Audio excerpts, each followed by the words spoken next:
ಕರ್ನಾಟಕದ ಪ್ರಾಚೀನ ಸಂಸ್ಥೆ ಕನ್ನಡ ಸಾಹಿತ್ಯ ಪರಿಷತ್ನಲ್ಲಿ 1 ಲಕ್ಷಕ್ಕಿಂತ ಕಡಿಮೆ ಸದಸ್ಯರು ಇದ್ದಾರೆ. ಇದೊಂದು ವ್ಯವಸ್ಥಿತವಾದ ಷಡ್ಯಂತ್ರ ಎಂದು ಕನ್ನಡ ಸಾಹಿತ್ಯ ಪರಿಷತ್ನ ಹಿರಿಯ ಸದಸ್ಯ ಉಡುಪಿಯ ಧಾರ್ಮಿಕ ವಿದ್ವಾಂಸ ವಾಸುದೇವ ಭಟ್ ಪೇರಂಪಳ್ಳಿ ಕಿಡಿಕಾರಿದ್ದಾರೆ.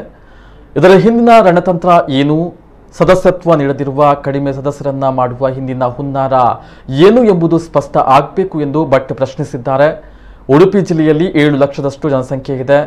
ಸಾಹಿತ್ಯ ಪರಿಷತ್ನ ಸದಸ್ಯರ ಸಂಖ್ಯೆ 2,000ವೂ ಇಲ್ಲ.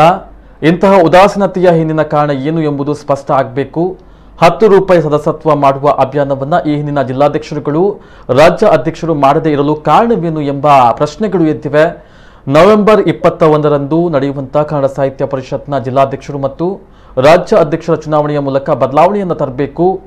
ಸಂಘಟನೆಯನ್ನ ಬಲಯುತವಾಗಿ ಮಾಡುವ ಜಿಲ್ಲಾಧ್ಯಕ್ಷರು ಮತ್ತು ರಾಜ್ಯ ಅಧ್ಯಕ್ಷರ ಆಯ್ಕೆ ಆಗಬೇಕು ಎಂಬ ಒತ್ತಾಯ ಕೇಳಿಬಂದಿದೆ. ಕನ್ನಡ ಸಾಹಿತ್ಯ ಪರಿಷತ್ನ ಮೇಲೆ ನಿರೀಕ್ಷೆ ಇದೆ.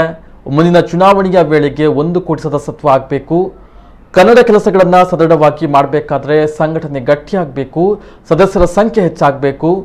ಕನ್ನಡ ಪರ ಸಂಘಟನೆಗಳು ಬೀದಿಗೆ ಇಳಿದು ಹೋರಾಟ ಮಾಡುವ ಬದಲು, ಬೊಬ್ಬೆ ಹಾಕುವ ಬದಲು ಸಾಹಿತ್ಯ ಪರಿಷತ್ನ ಸದಸ್ಯರ ಸಂಖ್ಯೆಯನ್ನ ಹೆಚ್ಚು ಮಾಡಬೇಕು ಎಂಬ ಒತ್ತಾಯ ಕೇಳಿಬಂದಿದೆ.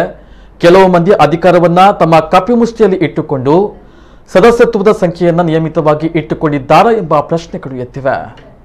ಉಡುಪಿ ಜಿಲ್ಲೆಯಲ್ಲಿ 2007ರಲ್ಲಿ ಅಖಿಲ ಭಾರತ ಕನ್ನಡ ಸಾಹಿತ್ಯ ಸಮ್ಮೇಳನ ಆಯಿತು, 74ನೇ ಸಮ್ಮೇಳನ.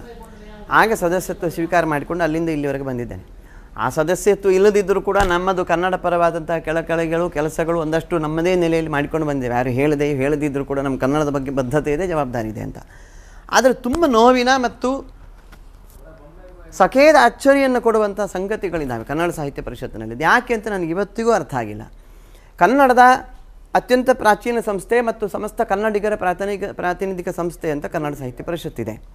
ಆದರೆ ಕನ್ನಡದ ನೆಲದ ಜನಸಂಖ್ಯೆ 6.5 ಕೋಟಿ ಅಂತ ನಾವು ತೆಗೆದುಕೊಂಡರೂ ಕೂಡ ಕನ್ನಡ ಸಾಹಿತ್ಯ ಪರಿಷತ್ತಿನ ಒಟ್ಟು ಮತದಾರರ ಸಂಖ್ಯೆ, ಸದಸ್ಯರ ಸಂಖ್ಯೆ ಕೇವಲ 80,000ದಿಂದ 1 ಲಕ್ಷದ ಆಸುಪಾಸಿನಲ್ಲಿ ಬಂದು ನಿಂತಿದೆ ಅಂತ ಆದರೆ, ಅಥವಾ ಸ್ವಲ್ಪ ವ್ಯತ್ಯಾಸ ಇರ್ಬೋದು. ಆದರೆ ನಾವು ಕನಿಷ್ಠ 1 ಕೋಟಿ ಸದಸ್ಯರನ್ನು ಕೂಡ ಕನ್ನಡ ಸಾಹಿತ್ಯ ಪರಿಷತ್ತಿನ ಒಳಗೆ ತೆಗೆದುಕೊಂಡು ಬರಲಿಕ್ಕೆ ಆಗಲಿಲ್ಲ ಅಂತ ಹೇಳುವಂತಾದರೆ ಹಿಂದಿನ ವ್ಯೂಹಾತ್ಮಕ ರಣತಂತ್ರಗಳು ಹಿಂದಿನ ಅವಧಿಗಳಲ್ಲಿ ಕನ್ನಡ ಸಾಹಿತ್ಯ ಪರಿಷತ್ತಿನ ಮುಂದುವರಿಸಿದವರದ್ದು ಏನಿತ್ತು ಅಂತೇಳಿ ನನಗೆ ಇವತ್ತಿಗೂ ಗೊತ್ತಿಲ್ಲ. ಸಾಮಾನ್ಯ ಕಾರ್ಯಕರ್ತನಾಗಿ ನಾನು ತುಂಬ ತಲೆಕೆಡಿಸಿಕೊಂಡಂಥ ವಿಚಾರ ಇದು. ಅದು ಜಿಲ್ಲಾ ಮಟ್ಟದಲ್ಲಿ ಇವತ್ತು ಉಡುಪಿ ಜಿಲ್ಲೆಯಲ್ಲೇ ತೆಗೆದುಕೊಳ್ಳಿ, ಉಡುಪಿ ಜಿಲ್ಲೆಯ ಜನಸಂಖ್ಯೆ 7 ಲಕ್ಷ ಇದ್ದರೆ ಕನ್ನಡ ಸಾಹಿತ್ಯ ಪರಿಷತ್ತಿನ ಒಟ್ಟು ಸದಸ್ಯರ ಸಂಖ್ಯೆ 1900 ಇದೆ.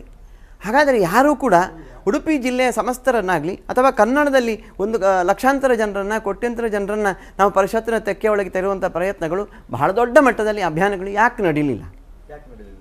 ಇದೇ ಈ ಪ್ರಶ್ನೆ ನಾನೇ ಕೇಳ್ತಾ ಇದ್ದೇನೆ. ಕನ್ನಡ ಸಾಹಿತ್ಯ ಪರಿಷತ್ತಿನಲ್ಲಿ ಇಷ್ಟು ವರ್ಷಗಳ ಕಾಲ ದುಡಿದಂತಹ, ದೊಡ್ಡ ದೊಡ್ಡ ಜವಾಬ್ದಾರಿಗಳನ್ನು ನಿರ್ವಹಿಸಿದಂತಹ, ಅಧ್ಯಕ್ಷ ಸ್ಥಾನವನ್ನು ನಿಭಾಯಿಸಿದಂಥ ಅನೇಕರು ನಮ್ಮೊಟ್ಟಿಗಿದ್ದಾರೆ.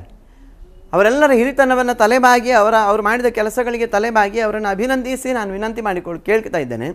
ಯಾಕಿಂಥ ಪ್ರಯತ್ನಗಳು ನಡೀಲಿಲ್ಲ? ಕೇವಲ 10 ರೂಪಾಯಿ ಸದಸ್ಯತ್ವ ಸಂಖ್ಯೆ ಇಟ್ಟುಕೊಂಡು ನಾವು ದೊಡ್ಡ ದೊಡ್ಡ ಅಭಿಯಾನಗಳನ್ನು ಹಳ್ಳಿಗೂ ತೆಗೆದುಕೊಂಡು ಹೋಗಿ ಮನೆಗಳಿಗೆ ಕನ್ನಡ ಸಾಹಿತ್ಯ ಪರಿಷತ್ತಿನ ಸದಸ್ಯತ್ವವನ್ನು ಹಂಚುವ ಕೆಲಸ ಯಾಕಾಗಲಿಲ್ಲ?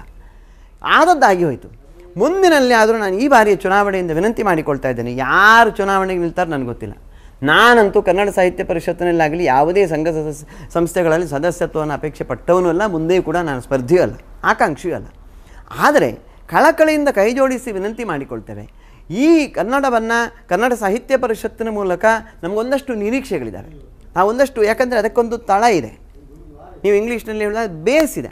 ಆ ಬೇಸನ್ನೇ ಗಟ್ಟಿಯಾಗಿ ಇಟ್ಟುಕೊಂಡು ಮತ್ತೊಂದಷ್ಟು ಕನ್ನಡವನ್ನು ಕಟ್ಟುವ ಕೆಲಸಕ್ಕೆ ಉತ್ಸಾಹವನ್ನು, ವೇಗವನ್ನು ನಾವು ತಂದು ಕೊಡಬೇಕಾದಂಥ ಕೆಲಸದ ಅಗತ್ಯತೆ ಇದೆ ಅಂತ ಹೇಳಿದ್ರೆ ಒಬ್ಬ ಯುವಕ ಸದಸ್ಯನಾಗಿ, ಯುವ ಧ್ವನಿಯಾಗಿ ನಾನು ವಿನಂತಿ ಮಾಡಿಕೊಳ್ತಾ ಇದ್ದೇನೆ.